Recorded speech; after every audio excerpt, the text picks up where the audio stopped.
Hello friends, तो कैसे हैं आप लोग को स्वागत है एक और डांस ट्यूटोरियल वीडियो में। तो आज का डांस ट्यूटोरियल वीडियो है ये कहिए से चलत रहे इनकर दिले हसन मौका ही मिलते देखली एक्सपर्ट। फ्रेंड्स, वीडियो की स्टार्टिंग से एंड तक जरूर देखें। वीडियो अगर स्किप कीजिएगा तो आप लोग को समझ में नहीं आएगा।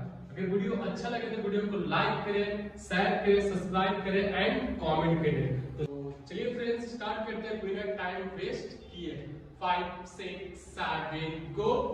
1 2 3 4 5 6 7 8 1 2 3 4 5 6 एंड 7। तो थोड़ा स्लो करके बताना कैसा आपको। ये राइट पैर है एंड राइट हैंड है, तो राइट पैर से हम लोग को किक करना है। 5 6 7 को 1।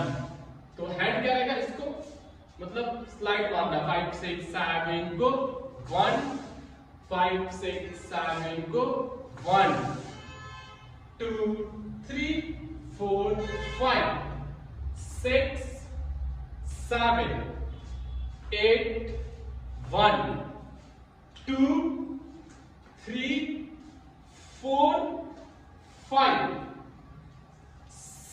6 एंड 7। तो गाइस फिर से एक बार लास्ट में बता रहा हूं।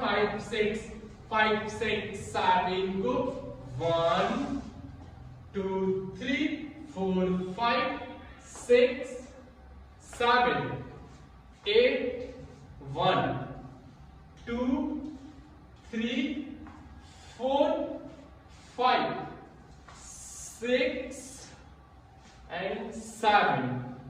फ्रेंड्स, अगर वीडियो अच्छा लगा तो वीडियो को लाइक करें, दोस्तों के पास शेयर करें, सब्सक्राइब करें एंड कमेंट करें।